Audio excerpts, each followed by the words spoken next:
Hello, good morning बेटा।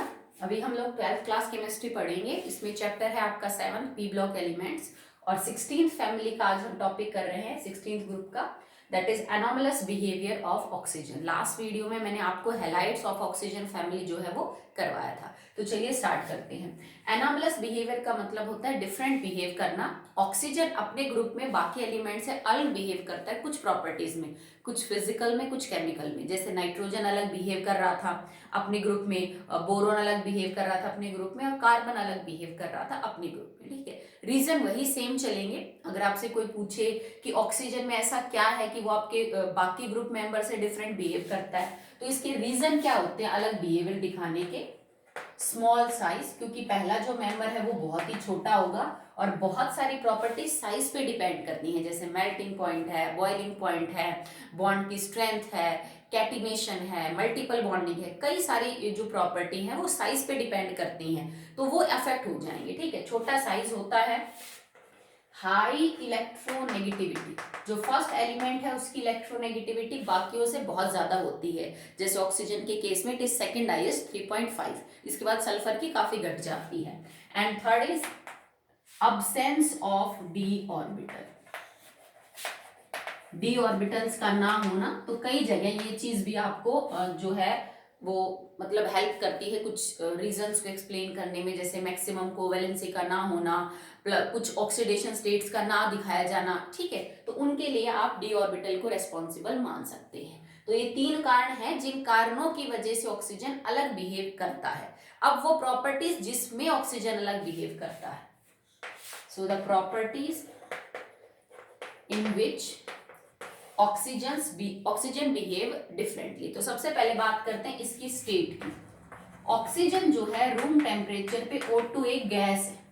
ठीक है, रूम टेम्परेचर पे ऑक्सीजन एक गैस है, बाकी जो सल्फर, सिलीनियम, टेलुरियम है वो 8 ऑक्टेटॉमिक मॉलिक्यूल्स की फॉर्म में एग्जिस्ट करेंगे और वो सॉलिड है। ठीक है, तो रीजन नहीं बताऊंगी अभी मैं, क्योंकि ये जब हम पढ़ रहे थे तो आपको बता दिया था कि O2 गैस क्यों होती है, सल्फर सॉलिड क्यों है, पर बाकी मेंबर सब इसके सॉलिड है और ये किस में है बेटा? ये गैस के अंदर एग्जिस्ट करता है।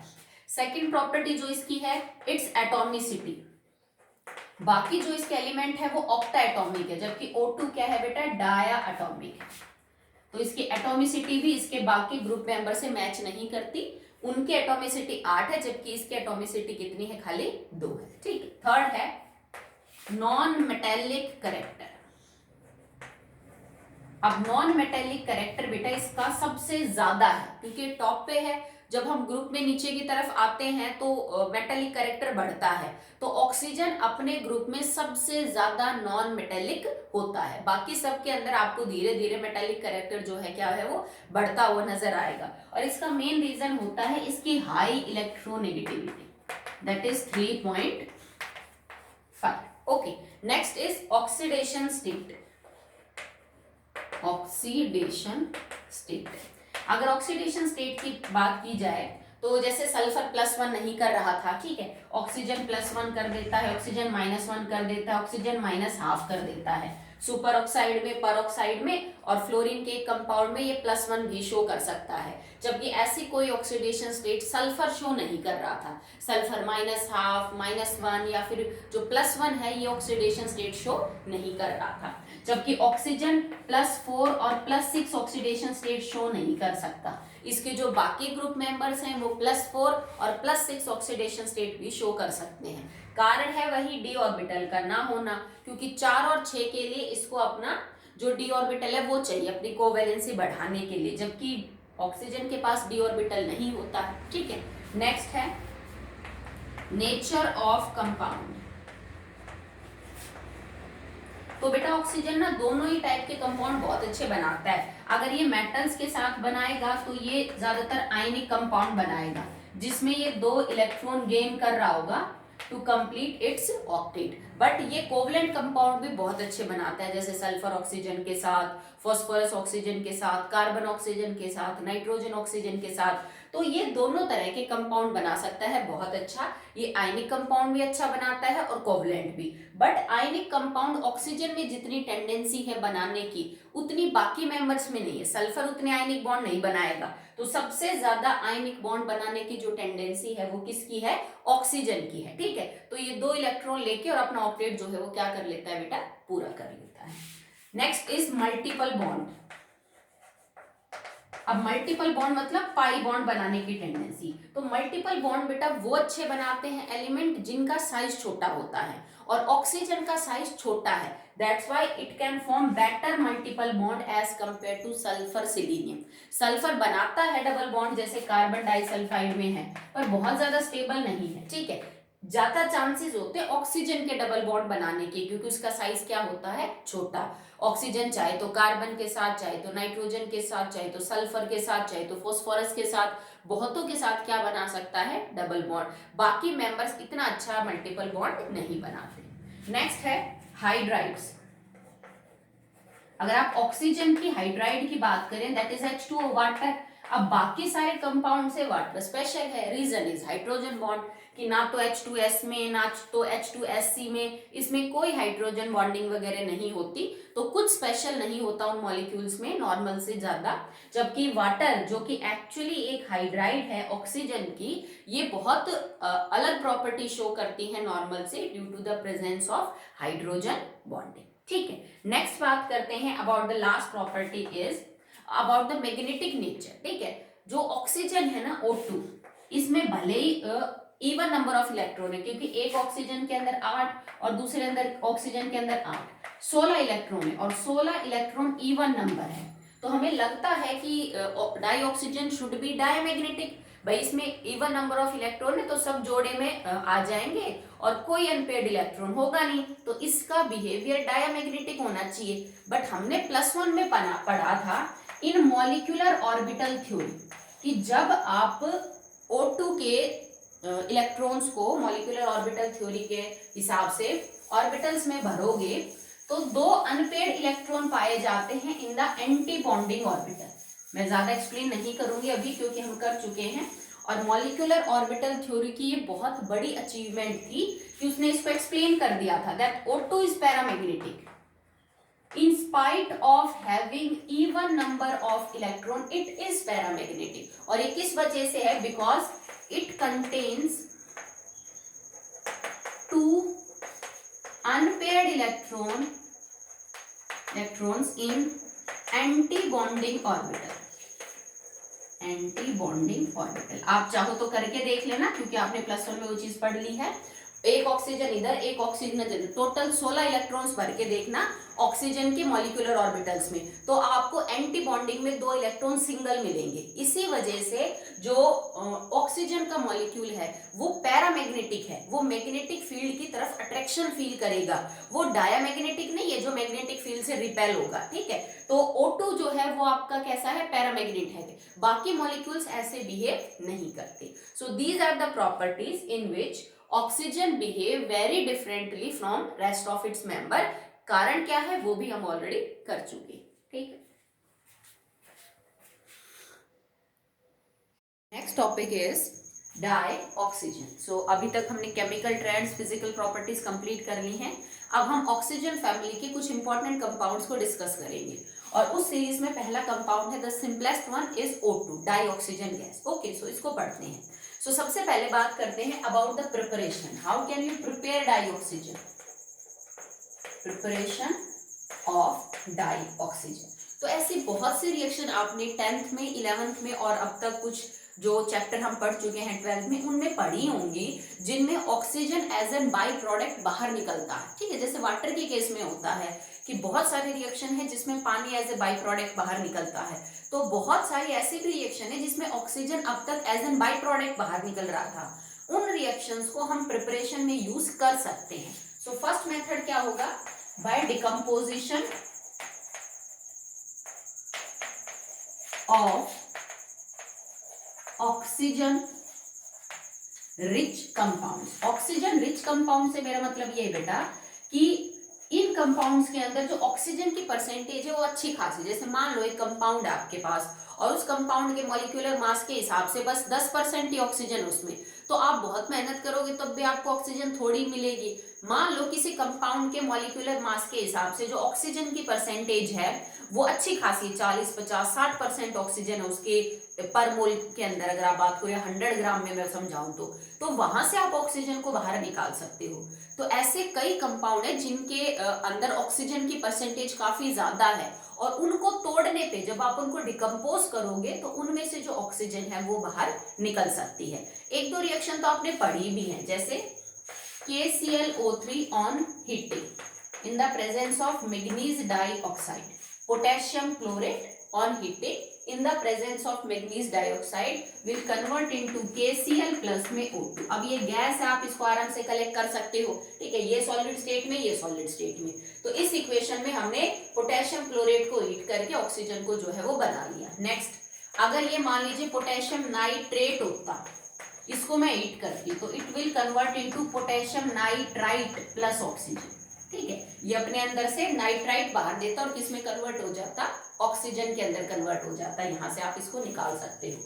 अगर मैं KMnO4 को हीट करूं, दैट इज पोटेशियम पर मैग्नेट, आप जानते हो इस कंपाउंड को, तो it will convert into potassium magnet, ये कन्वर्ट हो जाता K2MnO4 potassium magnet plus oxygen, ठीक है। तो ये रिएक्शन तुमने नहीं पढ़ी होगी, ये वाली और ये वाली रिएक्शन आप पढ़ चुके हो, ये 10th में भी पढ़ चुके हो, ये 11th की रिएक्शन है जो आपने एल्कली मेटल्स के केस में पढ़ी थी। नेक्स्ट, अगर मान लीजिए मेरे पास बेरियम परऑक्साइड है या एनी परऑक्साइड, जैसे तुमने हाइड्रोजन परऑक्साइड का भी पढ़ा होगा, अगर हाइड्रोजन परऑक्साइड भी टूटेगी तो भी वो H2 और किस में टूटती है, O2 में। तो जब परऑक्साइड को डिकम्पोज करते हैं तो इट विल कन्वर्ट इनटू, ये बेरियम की परऑक्साइड का फॉर्मूला है, ये बेरियम की ऑक्साइड नॉर्मल प्लस O2 में कन्वर्ट हो जाएगी, so it can convert into BaO plus O2, ठीक है। तो ये चार आपके मेथड ऑफ प्रिपरेशन है, जिन चारों में हमने एक ऑक्सीजन रिच कंपाउंड को डिकम्पोज किया बाय हीट, और उसके बाद along with some by product हमारे पास ऑक्सीजन जो है वो निकल के आ गई, ठीक है। अगर आप बात कर रहे हो by laboratory method of preparation, कि आपको लेबोरेटरी मेथड क्या यूज करना है, लैब में आप किस तरीके को यूज करेंगे, तो this is the method that we can use for the laboratory preparation. और इसमें हम करते क्या है बेटा, कि 4:1 में 4 and 1, ठीक है, 4:1 के अंदर पोटेशियम क्लोरेट और MnO2 को लेके उसको हीट करते हैं। MnO2 मेरा यहाँ पे कैटलिस्ट है, जो रिएक्शन की स्पीड को क्या करेगा, इंक्रीज करने का काम करेगा। तो thermal decomposition of potassium chlorate in the presence of MnO2 at the temperature range 420 kelvin is the laboratory method of preparation of dioxygen, ठीक है। तो नॉर्मली भी लिख सकते हो, अदरवाइज लैब में बनाने के लिए आप इजीली इस मेथड को यूज कर सकते हो, ठीक है। एक और रिएक्शन है जिसको आप यूज कर सकते हो if you want to prepare dioxygen in the lab, okay. So हम लेबोरेटरी प्रिपरेशन पढ़ रहे हैं।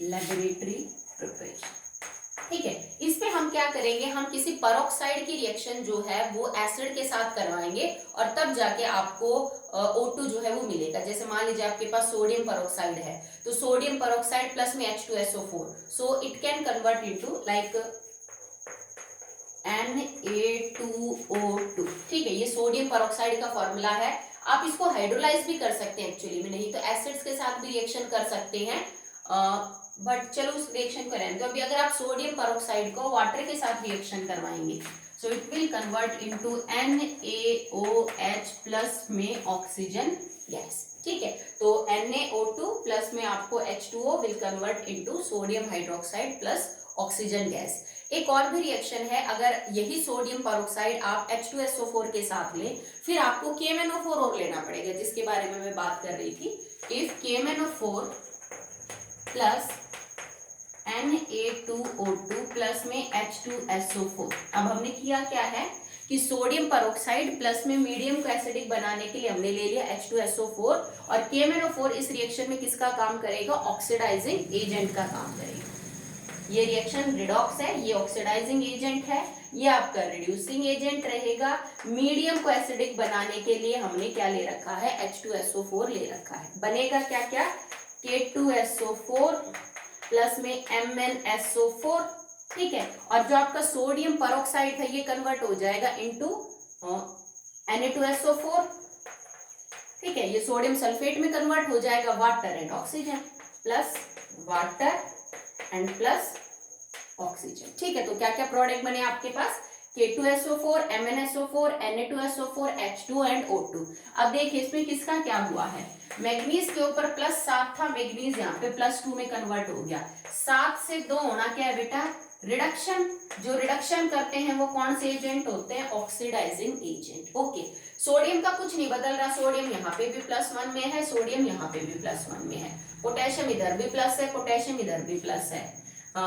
SO4 यहाँ पे भी 2 नेगेटिव है, SO4 यहाँ पे भी 2 नेगेटिव है, नहीं बदल रहा। हाँ, अब हाइड्रोजन का भी कुछ नहीं बदल रहा, हाइड्रोजन यहाँ पे भी +1 है, हाइड्रोजन यहाँ पे भी +1 है। बट अगर एक एलिमेंट का चार्ज बदल रहा है तो दूसरे का भी जरूर बदलेगा, क्योंकि अगर रिडक्शन हो रहा है तो ऑक्सीडेशन भी होगा।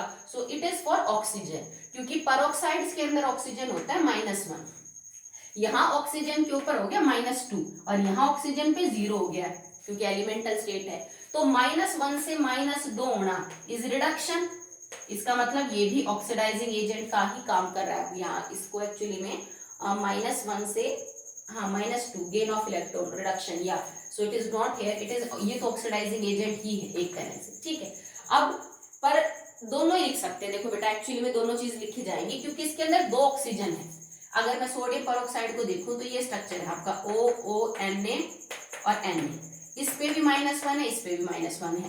देखो एक तो -1 से कन्वर्ट हो रहा है -2 में, तो ये रिडक्शन करेगा और ये ऑक्सीडाइजिंग एजेंट का काम करेगा। पर एक ऑक्सीजन -1 से 0 भी तो हो रहा है ना।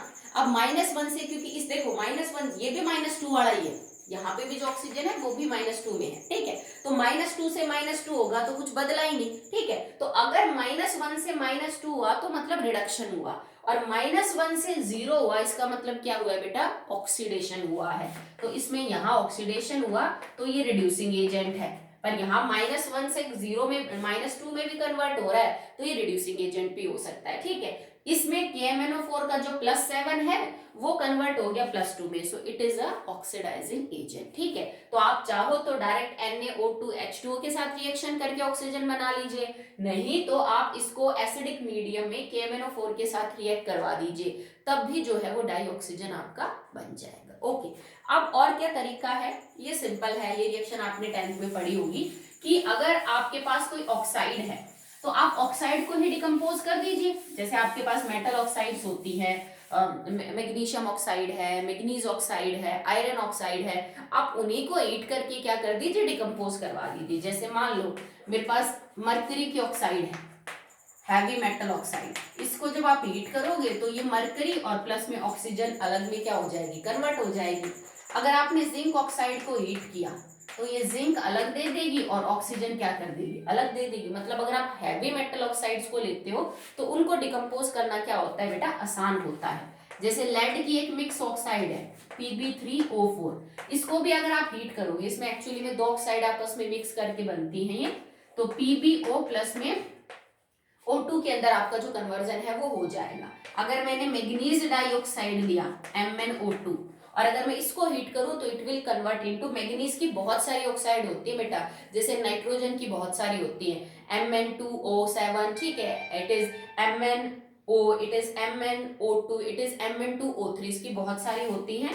सो it will convert to Mn3O4 plus में आपकी ऑक्सीजन गैस जो है वो बाहर निकल जाएगी। ठीक है, सो इन रिएक्शन से भी आप कर सकते हो कि डायरेक्ट अगर आपके पास ऑक्साइड है तो आप उसको हीट कर दीजिए। मैंने यहाँ पे सोडियम या पोटेशियम का एग्जांपल इसलिए नहीं लिया बेटा क्योंकि वो जो मेटल है ना उनकी बहुत स्ट्रॉन्ग टेंडेंसी होती है ऑक्सीजन के साथ बाइंड करने की, so you require a very high temperature to break that bond. अगर तुम्हें ध्यान हो तो 10th में हमने पढ़ा भी था कि किसी भी एल्कली मेटल या हाईली रिएक्टिव एलिमेंट्स को एक्सट्रैक्ट करने के लिए हम उनके ऑक्साइड्स नहीं बनाते हैं क्योंकि वो ऑक्सीजन से यूजुअली बॉन्ड तोड़ना पसंद नहीं करते हैं। तो इसीलिए मैंने हैवी मेटल ऑक्साइड लिए जिनके भारी भारी एटम है, जिनका बॉन्ड उतना स्ट्रॉन्ग नहीं है मेटल के साथ, या फिर जो कम रिएक्टिव मेटल है मैंने उनको लिया है एग्जाम्पल के तौर पे। जैसे मान लीजिए सिल्वर ऑक्साइड है, उसको आप हीट करोगे तो कन्वर्ट हो जाएगा इनटू Ag+O2।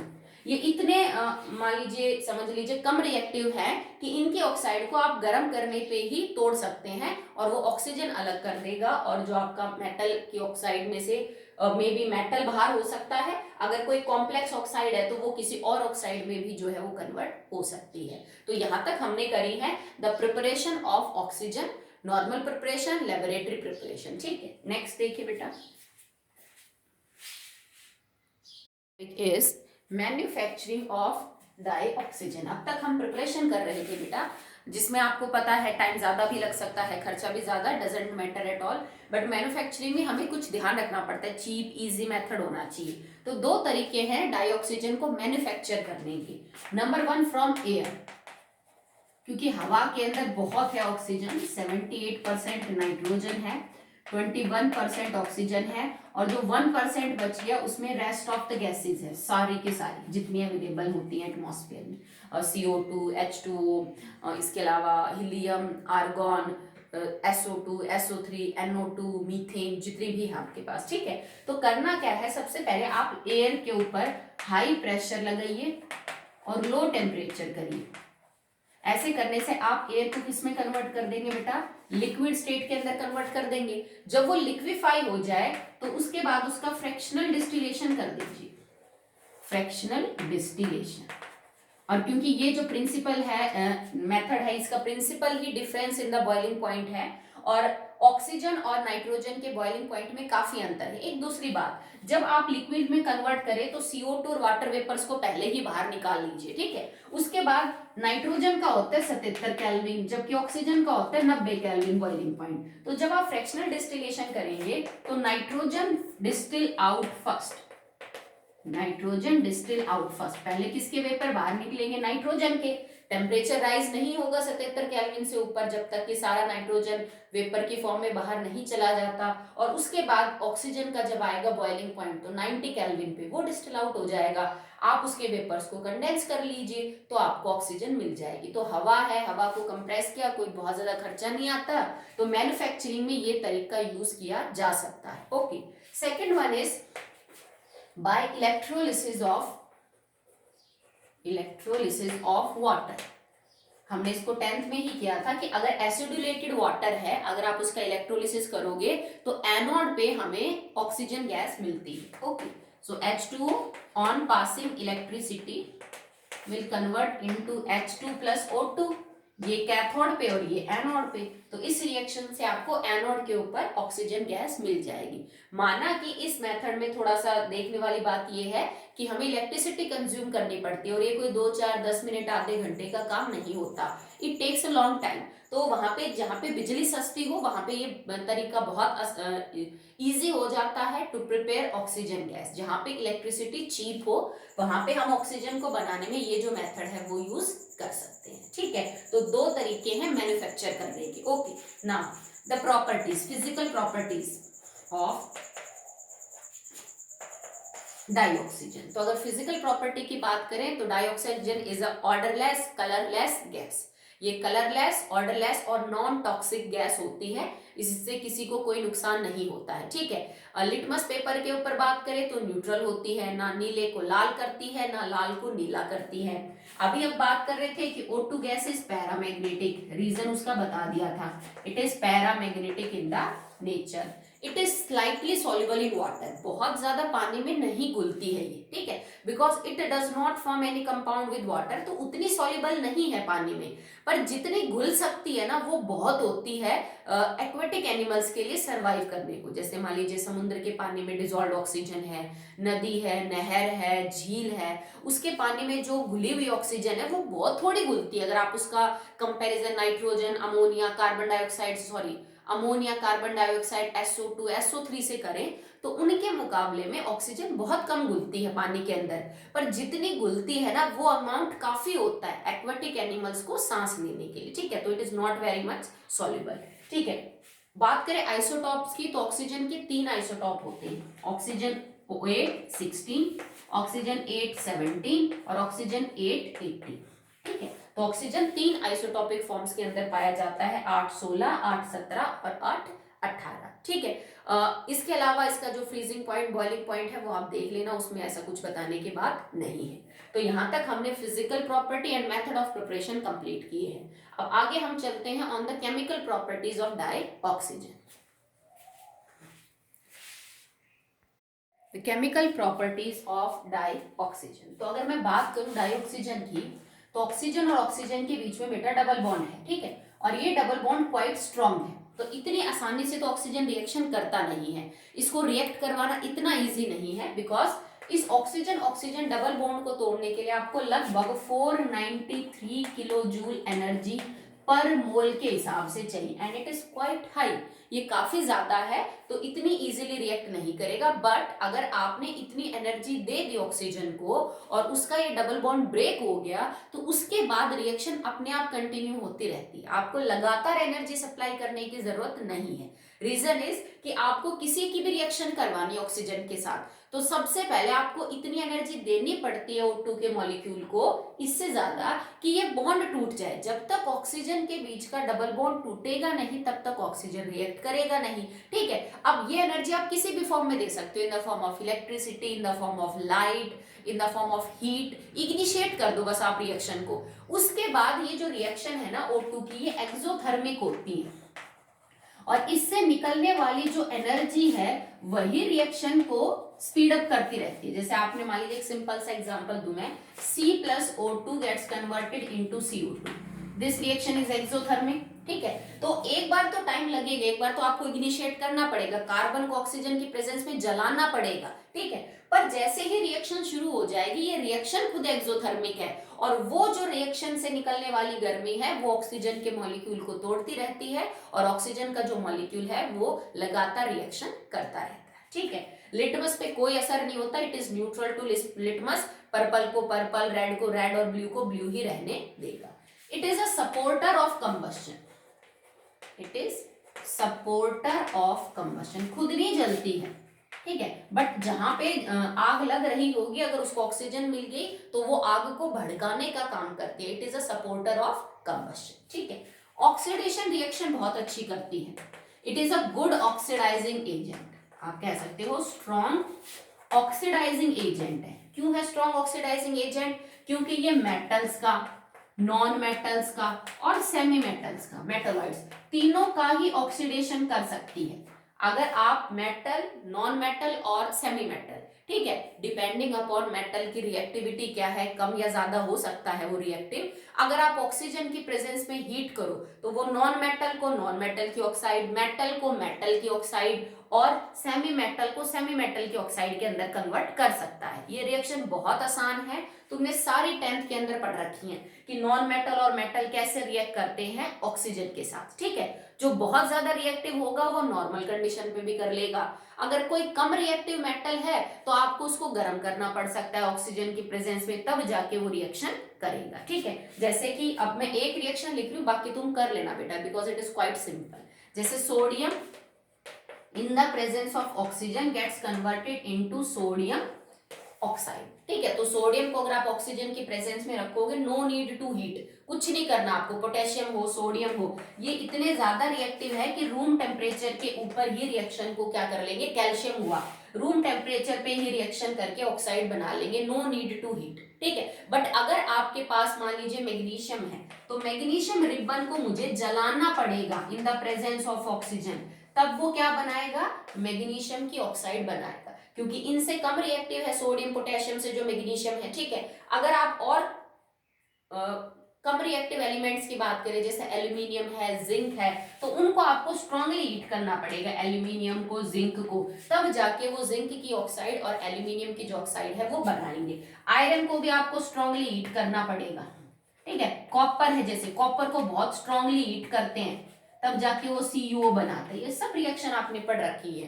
तो depending upon the metals reactivity, हो सकता है किसी को रूम टेम्परेचर पे ही कोई रिएक्ट कर देता हो, तो कोई स्ट्रांगली हीट करने पे रिएक्ट करता हो, पर वो बनाएंगे अपनी ऑक्साइड, और ऑक्साइड वो बनेगी जो ज्यादा स्टेबल होगी, ठीक है। जैसे इनमें तो गुंजाइश है नहीं, एक एक ही बनाते हैं, पर आपको पता है ना, कॉपर की तो दो बनती है, CuO एंड Cu2O, पर स्ट्रांगली हीट करने पे हम CuO बनाते हैं, that is more stable oxide of copper. तो मेटल के साथ ऑक्सीजन कैसे रिएक्ट करती है, directly to form their oxide. और इन सारी रिएक्शन में मेटल का ऑक्सीडेशन किया है, क्योंकि देखो यहाँ Mg 0 से +2, पोटेशियम 0 से +1, सोडियम 0 से +1, ठीक है, इन सारी इसमें कॉपर 0 से +2, तो हर रिएक्शन में मेटल का ऑक्सीडेशन हो रहा है, that's why oxygen is a good oxidising agent, ठीक है। So this is with metals. अगर आप बात करें नॉन मेटल की, तो नॉन मेटल के साथ भी ऐसी ही रिएक्शन करते हैं कौन, ऑक्सीजन, और नॉन मेटल्स को भी उनकी ऑक्साइड्स के अंदर कन्वर्ट करेंगे। अब नॉन मेटल की कौन सी ऑक्साइड बनेगी, क्योंकि उसमें कई होती है, that will depend upon the amount of oxygen supplied. कई बार आप कंप्लीट कंबशन कर रहे हैं, कई बार आप इनकम्प्लीट कर रहे हैं, ठीक है। जैसे कार्बन को ऑक्सीजन आपने दिया, इट विल फॉर्म CO2। अगर कार्बन को हाफ ऑफ O2 दिया, then it will convert into carbon monoxide. तो दोनों टाइप की ऑक्साइड आपकी बनती है। बनी हुई कार्बन मोनोऑक्साइड को दोबारा से हाफ ऑफ O2 दे दो, it will convert into CO2, क्योंकि CO2 कार्बन डाइऑक्साइड गैस जो है उसमें कार्बन +4 में है, वो ज्यादा स्टेबल है as compare to the CO। अगर मैं सल्फर को ऑक्सीजन की प्रेजेंस में स्ट्रांगली हीट करूं, तो it will form majorly SO2, थोड़ा बहुत उसके साथ SO3 भी जो है वो बाहर निकल जाएगा, ठीक है। अगर फास्फोरस को आपने ऑक्सीजन कम दी, तो it will convert into P4O6 या फिर P2O3। अगर आपने फास्फोरस को ज्यादा ऑक्सीजन दी, ज्यादा ऑक्सीजन दी, तो it can convert into P4O10 या फिर P2O5। ये सिर्फ बैलेंसिंग का चक्कर, आप इसको बैलेंस कर लेना, ठीक है। दोनों ही बना सकते हैं, जैसे यहाँ हो रहा था, डिपेंडिंग अपॉन कितने ऑक्सीजन मॉलिक्यूल आपने पर नॉन मेटल दिए हैं, उस हिसाब से दोनों ऑक्साइड जो है वो फास्फोरस की बन सकती हैं। सो मेटल के साथ रिएक्ट करके मेटल की ऑक्साइड बनेगा, और नॉन मेटल के साथ रिएक्ट करके नॉन मेटल की। जैसे नाइट्रोजन के साथ आप डायरेक्ट रिएक्शन करवा दो, तो क्या बनाएगा, नाइट्रोजन ऑक्साइड, नाइट्रिक ऑक्साइड। आपने ऑक्सीजन की हाइड्रोजन के साथ रिएक्शन करवा दी, तो क्या बनेगा, वाटर। वाटर एक्चुअली में हाइड्रोजन की क्या है बेटा, ऑक्साइड ही तो है, ठीक है। तो नॉन मेटल और मेटल दोनों को उनकी ऑक्साइड में कन्वर्ट करता है, और इन दोनों में ही वो उनका ऑक्सीडेशन कर रहा है। यहाँ नॉन मेटल का ऑक्सीडेशन हो रहा था, वहां पे किसका हो रहा था, मेटल्स का ऑक्सीडेशन हो रहा था, ठीक है। आगे देखिए आप, reaction is how oxygen react with some compounds. कुछ कंपाउंड्स के साथ कैसे रिएक्शन करेगा, अभी हमने मेटल और नॉन मेटल के साथ पढ़ा, तो ये सारे रिएक्शन रिपीटेड है बेटा, आपने पीछे के चैप्टर्स में इनको कवर कर लिया है। जैसे कि सल्फर डाइऑक्साइड के साथ ऑक्सीजन कैसे रिएक्शन करता है, in the presence of vanadium pentoxide to form SO3। और ये किस प्रोसेस की रिएक्शन है, ये कॉन्टैक्ट प्रोसेस की रिएक्शन है, जिससे हम क्या बनाते हैं, H2SO4। तो इसको आपने कैटालिसिस वाले टॉपिक में पढ़ा था, ठीक है, कि सल्फर डाइऑक्साइड के साथ ऑक्सीजन रिएक्शन करके सल्फर ट्राइऑक्साइड बनाता है वेनेडियम पेंटॉक्साइड के प्रेजेंस में, जिसको हम H2SO4 बनाने के दौरान रिएक्शन को यूज करते हैं। How oxygen react with ammonia, तो अमोनिया के साथ ऑक्सीजन रिएक्ट करता है to form NO and H2O, और ये ओस्टवाल्ड प्रोसेस की रिएक्शन है for the manufacturing of HNO3। So you have already discuss that in the topic catalysis, उसमें ये रिएक्शन आ चुकी है डिटेल में, ठीक है।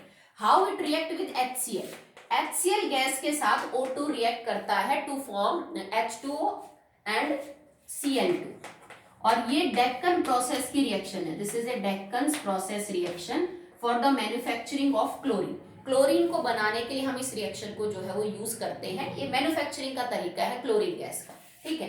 कार्बन डाइसल्फाइड के साथ ऑक्सीजन कैसे रिएक्ट करती है, सो it will convert into SO2 and CO2, ठीक है। तो sulphur dioxide and sulphur dioxide के साथ कार्बन डाइऑक्साइड जो है वो बाहर निकलेगा। अब कुछ सिंपल रिएक्शन, जैसे मेटल सल्फाइड के साथ ऑक्सीजन कैसे रिएक्शन करता है, तो मेटल सल्फाइड के साथ ऑक्सीजन रिएक्ट करेगा, इसको हमने 10th में पढ़ा था अंडर द हेडिंग रोस्टिंग, ठीक है। तो ये रोस्टिंग वाली रिएक्शन है। जैसे जिंक सल्फाइड को अगर मैं ऑक्सीजन के साथ रख के हीट करूं, तो it will convert into zinc oxide plus SO2, ठीक है। सल्फाइड्स ऑक्सीजन के साथ ऐसे रिएक्शन करेंगी। अगर मैं HGS को ऑक्सीजन की प्रेजेंस में हीट करूं, ठीक है, तो it will convert into HGO and SO2। अगर मैं कैडमियम सल्फाइड को ऑक्सीजन की प्रेजेंस में हीट करूं, it will convert into cadmium oxide and SO2। ये रोस्टिंग के दौरान करते हैं मेटल को साफ करने के लिए, तो हम मेटल सल्फाइड ओर से उस मेटल की ऑक्साइड क्या है बना लेते हैं। एक और रिएक्शन है जो बहुत ही सिंपल है, तुमने पढ़ रखी है। अगर मैं किसी भी हाइड्रोकार्बन को ऑक्सीजन की प्रेजेंस में जलाऊं तो आपको हमेशा 2-3 प्रोडक्ट फिक्स मिलते हैं, that is O2 H2O CO2 H2O and lot of energy. तो अगर आपके पास कोई भी हाइड्रोकार्बन है, जैसे मीथेन है, मीथेन को ऑक्सीजन की प्रेजेंस में जलाया, CO2 H2O एनर्जी। तुम्हारे पास इथाइन है, इथाइन को ऑक्सीजन की प्रेजेंस में जलाया, CO2 H2O एनर्जी। तुम्हारे पास इथेनॉल है, इथेनॉल को ऑक्सीजन की प्रेजेंस में जलाया, CO2 H2O एनर्जी। तुम्हारे पास बेंजीन है, बेंजीन को ऑक्सीजन की प्रेजेंस में जलाया, CO2 H2O एनर्जी। तो ये रिएक्शन भी ऑलरेडी आपने कर रखी है कि अगर हम किसी भी हाइड्रोकार्बन का कंबशन करते हैं, मतलब उसको ऑक्सीजन की प्रेजेंस में जलाते हैं, तो फाइनली वो CO2 H2O और लॉट ऑफ एनर्जी में कन्वर्ट होता है। प्रोडक्ट जरूर सेम है सबके, पर रिएक्शन को बैलेंस करोगे तो नंबर ऑफ मोल्स अलग हो जाएंगे कि कितना CO2 और कितना H2O बाहर निकल रहा है। दूसरी बात, जो एनर्जी बाहर निकलेगी वो भी हर केस के अंदर सेम नहीं होगी, ठीक है। तो नाउ अब 1-2 प्रॉपर्टीज और बचती हैं ऑक्सीजन की।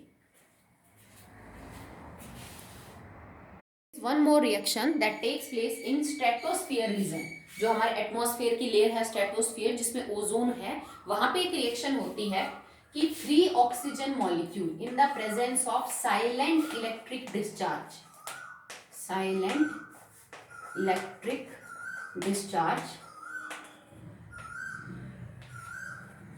Convert into 2 molecules of ozone gas. ये कुछ नहीं बेटा, एक एलोट्रॉपिक फॉर्म है। This reaction is actually allotropic transformation, ठीक है, कि 3 ऑक्सीजन गैस के मॉलिक्यूल साइलेंट इलेक्ट्रिक डिस्चार्ज जब मिलता है, जो कि स्ट्रेटोस्फीयर में पॉसिबल है यूवी रेज वगैरह के लिए, तो ये कन्वर्ट हो जाता है into 2 molecules of ozone and this reaction is reversible. Ozone किस में कन्वर्ट हो सकती है, O2 में कन्वर्ट हो सकती है और O2 O3 के अंदर कन्वर्ट हो सकती है। जो ओजोन का डिप्लीशन है ना, वो इसी रिएक्शन के रिवर्स मैनर में चलता है कि ओजोन किस में टूटती रहती है, ऑक्सीजन में, जबकि यूवी रेस से हमारे को प्रोटेक्ट करने के लिए शील्ड का काम करती है ओजोन, और क्लोरोफ्लोरोकार्बन्स होते हैं जो ओजोन को किस में तोड़ते रहते हैं, धीरे धीरे ऑक्सीजन में, ठीक है। तो वो जो ओजोन के अंदर डिप्लीशन है, ओजोन होल क्रिएट हुआ है, वो ओजोन का ऑक्सीजन में कन्वर्ट होने से ही होता है, ठीक है। बट क्योंकि हम तो प्रिपरेशन पढ़ रहे हैं, सॉरी प्रॉपर्टीज पढ़ रहे हैं ऑक्सीजन की, तो हम इसको रिवर्स में स्टडी कर रहे हैं कि ऑक्सीजन के 3 मॉलिक्यूल आपस में कन्वर्ट कर सकते हैं इनटू 2 मॉलिक्यूल्स ऑफ ओजोन। एक जो रेस्पिरेशन की रिएक्शन है वो भी बेटा ऑक्सीजन की केमिकल रिएक्शन ही है कि जब हम सांस लेते हैं तो हम ऑक्सीजन को इनहेल करते हैं, फिर उस ऑक्सीजन के साथ हमारे जो फूड के अंदर हमने कुछ कंपोनेंट्स लिए हैं, प्रोटीन, स्टार्च, फैट, ग्लूकोज जो भी है, वो रिएक्शन करके फाइनली हमें एनर्जी प्रोवाइड करते हैं। CO2 वाटर जो है, CO2 बाहर निकल जाती है, वाटर बॉडी यूज कर लेती है और एनर्जी को हम अपने काम करने में इस्तेमाल करते हैं। So that will be all in the chemical properties of oxygen. कोई भी नई रिएक्शन नहीं निकल के आई, तुमने सारी पढ़ रखी थी। लास्ट टॉपिक हमारे पास बचता है that is uses of die oxygen. तो ये काम मैं आपके ऊपर छोड़ रही हूँ क्योंकि ऑक्सीजन के यूज बताने की जरूरत नहीं है। Now you're in the 12th class, तो आप इसको आराम से कर सकते हैं, ठीक है। तो आज के लिए इतना ही। नाउ वन मोर थिंग कि 27 तारीख से आपके यूटी स्टार्ट हो रहे हैं। केमिस्ट्री का तो 27 को नहीं है, डेट शीट आपको पता चल गई है। तो मैंने वैसे ग्रुप में डाल दिया था सिलेबस क्या है, अगेन आई एम रिपीटिंग कि जो हम पी ब्लॉक पढ़ रहे हैं इसके अंदर नाइट्रोजन फैमिली कंप्लीट 15वां ग्रुप जितना मैंने करवाया है वीडियोस में, जो डिलीटेड पोर्शन है वो नहीं आएगा बेटा, ओके। जो मैंने वीडियोस में करवाया है वही आएगा। और 16th ग्रुप में एनामलस बिहेवियर ऑफ ऑक्सीजन तक आएगा। आज हमने जो डाई ऑक्सीजन पढ़ी वो नहीं आएगा, ठीक है। एनामलस बिहेवियर ऑफ ऑक्सीजन तक तो 16th ग्रुप आएगा और 15th ग्रुप कंप्लीट आएगा, जो डिलीटेड पोर्शन है उनको छोड़ के आपके यूटी में, ओके। सो आप रेगुलर काम करते रहिए, राइटिंग का जो भी करना है आपको, और अपने यूटी की भी तैयारी करते रहिए। ये कंपलसरी है कि हर बच्चे को यूनिट टेस्ट देना है, चाहे उसके नंबर कम आए या ज्यादा है, क्योंकि आपको पता है कि कोरोना की वजह से 10th का तो पेपर ही नहीं हो पाया। हमें ही उनके प्री बोर्ड या फिर बाकी टेस्ट के हिसाब से मार्क्स जो है सीबीएसई को भेजने पड़े, ठीक है, उसके बाद वो देखो कैसा क्या रिजल्ट आता है उनका। तो अगर ऐसा कुछ हुआ, आगे कुछ कह नहीं सकते, तो आपका कोई रिकॉर्ड होना चाहिए हमारे पास जिससे हम जज कर सके, जिससे सीबीएसई आपको जज कर सके कि बच्चा कितने परसेंट का है, कितना कैसा उसका परफॉर्मेंस है। सो कंपलसरी है कि हर बच्चा यूनिट टेस्ट जरूर देगा, चाहे उसकी तैयारी ज्यादा हो या कम, नंबर कम आए डजेंट मैटर, पर अपसेंट नहीं होना है यूटी के अंदर। ओके, ठीक है, थैंक यू बेटा।